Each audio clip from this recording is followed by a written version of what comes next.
friends, welcome to Bismi Samayal. இன்னைக்கு வந்து ஒரு யூஸ்ஃபுல்லான வீடியோ தான். நிறைய புது கிச்சன் டிப்ஸும் வீட்டு குறிப்புகளும் இந்த வீடியோல நம்ம பார்க்க போறோம். சோ வீடியோக்குள்ள போறதுக்கு முன்னாடி நம்ம சேனலை நீங்க ஃபர்ஸ்ட் டைம் பார்க்கறீங்கன்னா மறக்காம subscribe பண்ணிக்கோங்க. இப்போ நம்ம ஃபர்ஸ்ட் டிப் என்னங்கறத பார்க்கலாம். நம்ம வீட்ல பொதுவாவே இட்லி தோசைக்கெல்லாம் தக்காளி சட்னி பண்ணுவோம். ஆனா ஒரு சில நேரங்கள்ல பாத்தீங்கன்னா நம்ம சட்னி பண்றதுக்கு தேவையான வெங்காயமோ இல்ல தக்காளியோ நம்ம கிட்ட வந்து ரொம்ப கம்மியான அளவுல இருக்கும். இதுல சட்னி பண்ணோம்னா வீட்ல இருக்கிற எல்லாருக்கும் பத்தாதுங்கிற சமயத்துல இப்ப நான் சொல்ற ஒரே ஒரு பொருளை நீங்க சேர்த்து பாருங்க. சட்னியோட அளவு வந்து உங்களுக்கு 2 மடங்கா வந்துரும். இப்ப 2 பேர் சாப்பிடுற அளவுக்கு தான் சட்னி இருக்கு அப்படினா இப்ப நான் சொல்ற ஒரு பொருளை நீங்க சேர்க்கும்போது 4 பேர் தாராளமா சாப்பிடுற அளவுக்கு சட்னி கிடைச்சிரும். சோ என்ன சேர்க்கறேன் எப்படி சேர்க்கறேங்கறத பார்க்கலாம். எப்பவும் போல வெங்காயம் தக்காளி மிளகாய் எல்லாமே சேர்த்து நல்லா வதக்குனதுக்கு அப்புறமா ஸ்டவ் ஆஃப் பண்ண போற சமயத்துல நான் வந்து கொஞ்சமா வேர்க்கடலை தான் சேர்க்க போறேன். வேர்க்கடலையை எண்ணெய் எதுவுமே சேர்க்காம ஒரு கடாயில போட்டு நல்லா வறுத்துட்டு அதோட தோல் எல்லாத்தையும் எடுத்துட்டு வச்சிருக்கேன். இதை வந்து நல்லா சேர்த்து கலந்து விட்டுறலாம். அடுத்து நீங்கள் வந்து எப்பயும் போல் அரைச்சி எடுத்துக்கலாம். ஸோ சட்னியோட அளவுமே நமக்கு வந்து நல்லா அதிகமாக வரும். அது மட்டும் இல்லாமல் சட்னியோட கன்சிஸ்டன்சியும் நல்லா திக்காக இருக்கிறதுனால உங்களுக்கு வேணும்னா நீங்கள் வந்து கொஞ்சமாக தண்ணி சேர்த்து கூட கலந்து விட்டுக்கலாம். ஸோ சட்னியோட டேஸ்ட்டுமே உங்களுக்கு சூப்பராக இருக்கும். அது மட்டும் இல்லாமல் வேர்க்கடலை சேர்த்துருக்கிறதுனால ரொம்பவே சத்தானதும் கூட. ஸோ இந்த டிப் உங்களுக்கு ரொம்பவே யூஸ்ஃபுல்லாக இருந்திருக்கும்னு நினைக்கிறேன். யூஸ்ஃபுல்லாக இருந்ததுன்னா வீடியோக்கு ஒரு லைக் கொடுங்க. இப்போ நம்ம அடுத்த டிப் என்னங்கிறத பார்க்கலாம். இங்கே நான் வந்து கருவேப்பிலை தான் எடுத்திருக்கேன். இது வந்து இப்போ தான் மார்க்கெட்டில் இருந்து ஃப்ரெஷ்ஷாக வாங்கிட்டு வந்தது. நிறைய பேர் வந்து கருவேப்பிலையை நிறைய விதமாக ஸ்டோர் பண்ணி வைப்பீங்க. ஆனால் இப்போ நான் சொல்கிற மாதிரி நீங்கள் ஸ்டோர் பண்ணிங்கன்னா 1 மாதம் ஆனாலும் சரி கருவேப்பிலையோட பசுமை கொஞ்சம் கூட மாறாமல் இதே மாதிரி ஃப்ரெஷ்ஷாகவே இருக்கும். எப்படிங்கிறத பார்க்கலாம். நிறைய பேர் வந்து இதில் இருக்க இலையை மட்டும் உருவிட்டு அப்படியே டப்பாவில் போட்டு ஸ்டோர் பண்ணுவீங்க. அந்த மாதிரி செய்கிறத விட நான் வீடியோவில் காட்டுற மாதிரி காம்பாக நீங்கள் வந்து பிச்சு எடுத்துக்கோங்க. நீங்கள் இலையை மட்டும் உருவி வச்சிங்கன்னா அது வந்து கண்டிப்பாக ஒரு 10லேருந்து 15 நாள் வரைக்கும் தான் உங்களுக்கு ஃப்ரெஷ்ஷாக இருக்கும். ஆனால் இப்போ நான் சொல்கிற மாதிரி நீங்கள் காம்போட பிச்சிங்கன்னா அதை விட அதிக நாளைக்கு நல்ல பசுமையாகவே இருக்கும். அதே மாதிரி இதை நீங்கள் வந்து மொத்தமாகவும் சேர்த்து வச்சிடக்கூடாது. உங்களுக்கு ஒரு வாரத்துக்கு எவ்வளோ தேவையோ அதுக்கேற்ற மாதிரி நீங்கள் வந்து தனித்தனியாக தான் பிரித்து வைக்கணும்.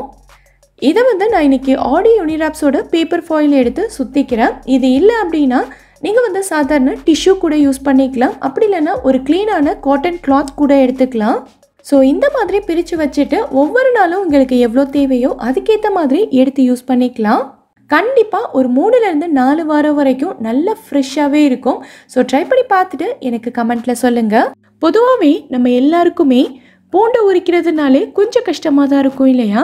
அதுலேயும் ரொம்ப சின்ன பூண்டாக இருந்தது அப்படின்னா நிறைய டைம் எடுத்துக்கும். நிறைய பேருக்கு பார்த்திங்கன்னா நகமெல்லாம் எரிய ஆரம்பிச்சிரும். ஸோ எவ்வளோ சின்ன பூண்டாக இருந்தாலும் சரி ஒரு 20 செகண்ட் இருந்தால் போதும். எந்த கஷ்டமுமே இல்லாமல் நம்ம நகமும் எரியாமல் ரொம்ப ஈஸியாக உரித்து முடிச்சிடலாம். எப்படிங்கிறத பார்க்கலாம். உங்கள் வீட்டில் இருக்க ஏதாவது ஒரு மெல்லிசான துணி எடுத்துக்கோங்க. நான் இன்றைக்கி வந்து ஒரு சின்ன கர்ச்சீஃப் தான் எடுத்திருக்கேன். ஸோ மெல்லிசான துணியாக இருந்தால் தான் வேலை வந்து ஈஸியாக முடியும். இதில் நம்ம உரிக்க வேண்டிய பூண்டு எல்லாத்தையுமே ஃபுல்லாக கொட்டிடலாம். இப்போ இதை வந்து 4 பக்கமும் பிடிச்சி நல்ல ஒரு மூட்டை மாதிரி ரெடி பண்ணிக்கலாம். அதுக்காக ரொம்ப டைட்டாக இருக்கக்கூடாது. நான் வீடியோவில் காட்டுற மாதிரி கொஞ்சம் லூஸாக இருக்கிற மாதிரி எடுத்துக்கிட்டிங்கன்னா தான் உங்களுக்கு வேலை வந்து ஈஸியாக இருக்கும். அடுத்ததான் நம்ம வீட்டில் கேரட் எல்லாம் துருவுறதுக்கு கிரேட்டர் வச்சுருப்போம்ல, அதுதான் எடுத்திருக்கேன். இப்போது நம்ம வச்சுருக்க பூண்டை இந்த கிரேட்டரில் நல்லா தேய்ச்சி எடுத்துக்கலாம். இப்படி நம்ம செய்யும்போது பூண்டு வந்து இதில் நல்லா உரசி அதோட தோல் எல்லாமே நமக்கு தனித்தனியாக பிரிஞ்சு வந்துடும். ஒரு 20 செகண்ட்க்கு நல்லா தேய்ச்சதுக்கப்புறமா இப்போ நான் எடுத்து காட்டுறேன் பாருங்கள். இதை பார்க்கும்போதே உங்களுக்கு தெரிஞ்சிருக்கும் தோல் வந்து எவ்வளோ சூப்பராக பிரிஞ்சு வந்திருக்குன்னு. நிறைய குட்டி தோலெல்லாம் இருக்குது பாருங்கள். அது வந்து நம்ம தேய்க்கும் போது பிரிஞ்சு வந்தது தான். அடுத்து இதுலேருந்து நம்ம பூண்டு உரிக்கிறதுக்கு ரொம்ப ஈஸியாக இருக்கும். தோல் வந்து தானாகவே பிரிஞ்சு வந்திருக்கிறதுனால பூண்டை வந்து ஈஸியாக எடுத்துடலாம். எவ்வளோ பூண்டாக இருந்தாலும் சரி இதே மெத்தடில் ஈஸியாக உரித்து முடிச்சிடலாம். ஸோ இந்த டிப் உங்களுக்கு யூஸ்ஃபுல்லாக இருந்திருக்கும்னு நினைக்கிறேன். யூஸ்ஃபுல்லாக இருந்ததுன்னா நம்ம சேனலை சப்ஸ்கிரைப் பண்ணிக்கோங்க. இப்போ நம்ம அடுத்த டிப் என்னங்கிறத பார்க்கலாம். நம்ம எல்லாருமே மீன் வாங்கினோன்னா ஒன்று குழம்பு வைப்போம், அப்படி இல்லைன்னா ஃப்ரை பண்ணி சாப்பிடுவோம். இன்றைக்கி வந்து கொஞ்சம் டிஃப்ரெண்ட்டாக சூப்பரான டேஸ்ட்டில் மீன் தொக்கு தான் செய்ய போகிறேன். மீனில் தொக்கா அப்படின்னு நிறைய பேர் நினைக்கலாம். இதை வந்து சாதம் சப்பாத்தி கூடலாம் வச்சு சாப்பிட்றதுக்கு அவ்வளோ சூப்பராக இருக்கும். ஸோ எப்படி செய்கிறதுன்னு பார்க்கலாம். ஃபஸ்ட்டு மீனை வந்து நல்லா க்ளீன் பண்ணி எடுத்துட்டு இதில் கொஞ்சமாக இஞ்சி பூண்டு விழுது, அப்புறம் காரத்துக்காக மிளகாத்தூள் சேர்த்துருக்கேன், கலருக்காக கொஞ்சமாக காஷ்மீரி மிளகாத்தூள் சேர்த்துருக்கேன். அடுத்ததாக வந்து உப்பு சேர்த்துட்டு இது எல்லாத்தையும் நல்லா மிக்ஸ் பண்ணி விட்டுறலாம். இந்த ரெசிபி செய்கிறதுக்கு நிறைய முள் இருக்கிற மாதிரி குட்டி குட்டி மீனெல்லாம் செட் ஆகாது. முள் வந்து ரொம்ப கம்மியாக இருக்கிற துண்டு மீனாக இருந்ததுன்னா சூப்பராக இருக்கும். இதுக்கு வந்து நீங்கள் எக்ஸ்ட்ராவாக வேறு எந்த மசாலாவும் சேர்க்க வேண்டியது இல்லை, இது மட்டுமே போதும்.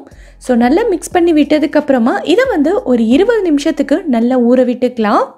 ஒரு 20 நிமிஷம் நல்லா ஊறினதுக்கப்புறமா எப்பயும் போல் எண்ணெயில் போட்டு இது ஃப்ரை பண்ணி எடுத்துக்கலாம். ஒரு முக்கியமான விஷயம், இதை வந்து ஒரு 50% அளவுக்கு, அதாவது பாதி வேகிற அளவுக்கு மட்டும் நீங்கள் ஃப்ரை பண்ணால் போதும், ஃபுல்லாக ஃப்ரை பண்ணக்கூடாது.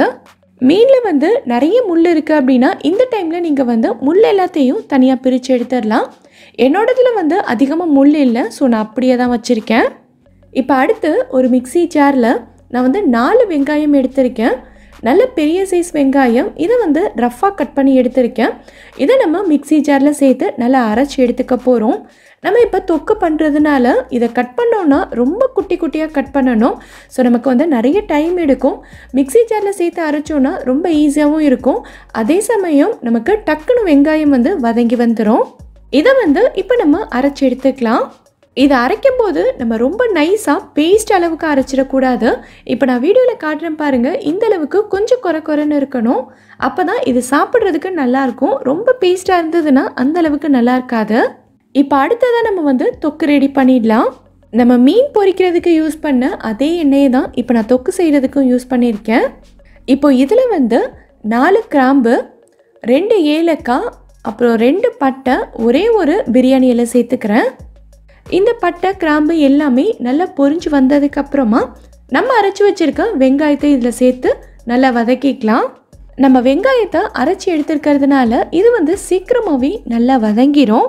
வெங்காயம் வந்து இந்த அளவுக்கு வதங்கினதுக்கு அப்புறமா இது கூட நான் வந்து கொஞ்சமாக மல்லி இலையை கட் பண்ணி சேர்த்துக்கிறேன். இந்த ரெசிபிக்கு கண்டிப்பாக மல்லி இலை சேர்க்கணும். இதுதான் நல்ல ஒரு சூப்பரான ஃப்ளேவர் கொடுக்கும். நிறைய பேர் வந்து கடைசியில் சேர்த்துக்கலான்னு நினைப்பீங்க.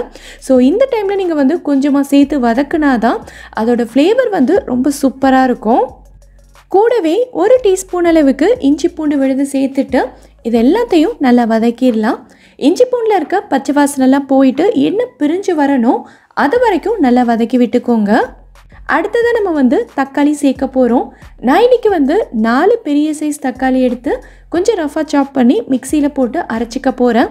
இதையே நீங்கள் வந்து குட்டி குட்டியாக கட் பண்ணி எடுக்கிறதா இருந்தாலும் எடுத்துக்கலாம். ஆனால் அரைச்சோன்னா நமக்கு சீக்கிரமாக வதங்கிடும்ன்றதுக்காக நான் வந்து அரைச்சி தான் சேர்க்குறேன். நம்ம சேர்த்துருக்க இந்த தக்காளியுமே நல்லா வதங்கி வரணும். இது கூடவே நான் வந்து பச்சை மிளகாயும் சேர்த்துக்கிறேன்.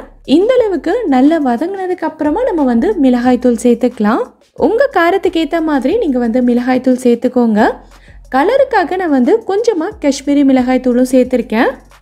இதை சேர்த்து நல்லா வதக்குனதுக்கு அப்புறமா இது கூட கொஞ்சமாக தண்ணி சேர்த்து இதோட பச்சை வாசனை போகிற வரைக்கும் நல்லா கொதிக்க வச்சுக்கலாம்.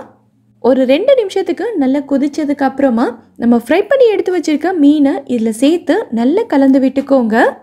நல்லா கலந்து விட்டுட்டு இது வந்து அப்படியே ஒரு 5 நிமிஷத்துக்கு நல்லா கொதிக்கட்டும். ஸ்டவ்வை வந்து சிம்மில் வச்சுக்கோங்க. இந்த டைமில் பார்த்தீங்கன்னா நம்ம சேர்த்துருக்க வெங்காயம், தக்காளி, மசாலாவோட ஃப்ளேவர்ஸ் எல்லாமே இந்த மீனுக்குள்ளே இறங்கி இது வந்து சாப்பிட்றதுக்கே அவ்வளோ டேஸ்ட்டாக இருக்கும். கடைசியாக பார்த்தீங்கன்னா ஒரு கைப்பிடி அளவுக்கு தேங்காயை குட்டி குட்டியாக கட் பண்ணி எடுத்திருக்கேன். இதை வந்து மிக்ஸி ஜாரில் சேர்த்துட்டு கொஞ்சமாக தண்ணி சேர்த்து நல்லா ஃபைன் பேஸ்ட்டாக அரைச்சி எடுத்துக்கோங்க. ஒரு 5 நிமிஷம் நல்லா கொதிச்சதுக்கு அப்புறமா நம்ம அரைச்சி வச்சுருக்க தேங்காய் பேஸ்ட்டை இதில் சேர்த்துட்டு நல்லா கலந்து விட்டுக்கலாம். தேங்காய் சேர்த்ததுக்கு அப்புறமா ரொம்ப நேரம் கொதிக்க வேண்டாம். ஒரு 1.5 நிமிஷத்துலேருந்து 2 நிமிஷம் வரைக்கும் கொதிச்சா போதும். ஸோ அந்த டைம்லேயே தேங்காயோட ஃப்ளேவர்ஸ் எல்லாமே இதில் நல்லா இறங்கிரும். ஒரு 2 நிமிஷம் நல்லா கொதிச்சதுக்கப்புறமா பார்த்தீங்கன்னா இந்த கன்சிஸ்டன்சியில் தான் இருக்கும். அவ்வளோதான், நம்மளோட மீன் தொக்கு சூப்பராக ரெடி ஆயிடுச்சு. இப்போ நம்ம வந்து ஸ்டவ் ஆஃப் பண்ணிக்கலாம். இதோட டேஸ்ட்டே அவ்வளோ சூப்பராக இருக்கும். சாதம், சப்பாத்தி, தோசை கூடலாம் வச்சு சாப்பிட்றதுக்கு சூப்பரான காம்பினேஷன். ஸோ கண்டிப்பாக ட்ரை பண்ணி பாருங்கள். ட்ரை பண்ணிங்கன்னா மறக்காமல் கமெண்ட்டில் சொல்லுங்கள். கிர்னி பழம் வச்சு 3 விதமான ஜூஸ் எப்படி செய்கிறது நம்ம பார்க்கலாம். கிர்னிப்பழம் வந்து 1 கப் அளவுக்கு எடுத்திருக்கேன். அதோட தோல் எல்லாத்தையும் ரிமூவ் பண்ணிவிட்டு இந்த மாதிரி க்யூபாக கட் பண்ணியிருக்கேன். இதை இப்போ ஒரு பிளெண்டரில் சேர்த்துக்கிறேன். உங்ககிட்ட மிக்ஸி ஜார் இருந்ததுன்னா நீங்கள் அதில் சேர்த்துக்கோங்க. இப்போ இது கூட 2 டேபிள் ஸ்பூன் அளவுக்கு சுகர் சேர்த்துக்கிறேன். சுகர் சேர்க்குறதுக்கு விருப்பம் இல்லாதவங்க தேன் சேர்த்துக்கலாம். தேன் சேர்த்தாலும் டேஸ்ட் வந்து ரொம்ப நல்லாயிருக்கும். இப்போ இது கூட 1 டேபிள் ஸ்பூன் அளவுக்கு லெமன் ஜூஸ் சேர்த்துக்கிறேன். இப்போ இது எல்லாத்தையும் நல்லா பிளெண்ட் பண்ணிக்கலாம். நான் இதில் எக்ஸ்ட்ராவாக தண்ணி எதுவும் சேர்க்கலை. நீங்கள் தண்ணி சேர்க்கணுன்னு விருப்பப்பட்டீங்கன்னா 1/4 கிளாஸ் அளவுக்கு மட்டும் சேர்த்துக்கோங்க. அதுக்கு மேலே சேர்க்க வேண்டாம். அவ்வளோதான், நம்மளோட ஜூஸ் ரெடி ஆயிடுச்சு. இதை ஒரு சர்விங் கிளாஸ்க்கு மாற்றிக்கலாம்.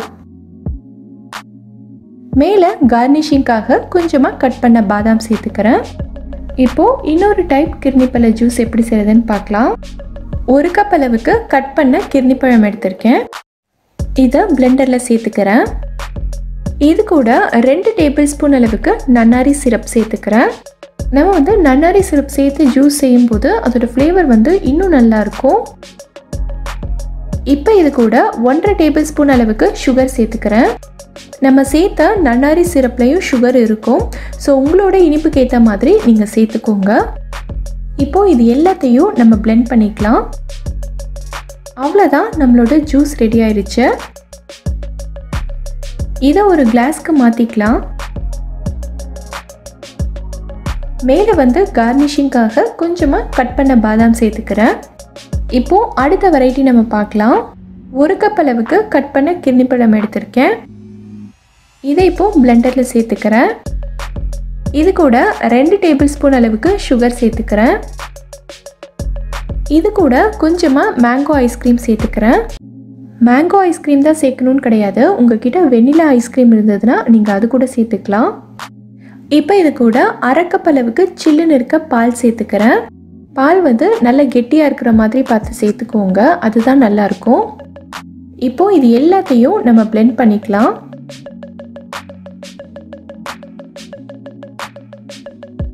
அவ்வளோதான், நம்மளோட ஜூஸ் ரெடி ஆயிடுச்சு. இதை ஒரு கிளாஸ்க்கு மாற்றிட்டு நம்ம சர்வ் பண்ணிடலாம். இந்த கிர்னிப்பழ ஜூஸை நீங்களும் ட்ரை பண்ணி பாருங்கள். ட்ரை பண்ணிவிட்டு எப்படி வந்ததுங்கிறத கீழே இருக்கக்கூடிய கமெண்ட் பாக்ஸில் எனக்கு சொல்லுங்கள். இந்த வீடியோவில் நான் சொல்லியிருக்க விஷயங்கள் எல்லாமே உங்களுக்கு ரொம்பவே யூஸ்ஃபுல்லாக இருந்திருக்கும்னு நினைக்கிறேன். இதிலேருந்து ஏதாவது ஒரு டிப் உங்களுக்கு யூஸ்ஃபுல்லாக இருந்தாலும் மறக்காமல் எனக்கு கமெண்ட்டில் சொல்லுங்கள். இந்த வீடியோ பிடிச்சிருந்தா லைக் பண்ணுங்கள். உங்கள் ஃப்ரெண்ட்ஸ், உங்கள் ஃபேமிலி மெம்பர்ஸ்க்கு இந்த வீடியோ யூஸ்ஃபுல்லாக இருக்கும்னு நினச்சிங்கன்னா கண்டிப்பாக ஷேர் பண்ணுங்கள். மறக்காமல் நம்ம பிஸ்மி சமையலுக்கு சப்ஸ்கிரைப் பண்ணிவிட்டு பக்கத்தில் இருக்கக்கூடிய பெல் ஐக்கானில் ஆப்ஷன் ஆலும் கிளிக் பண்ணுங்கள். தேங்க்யூ.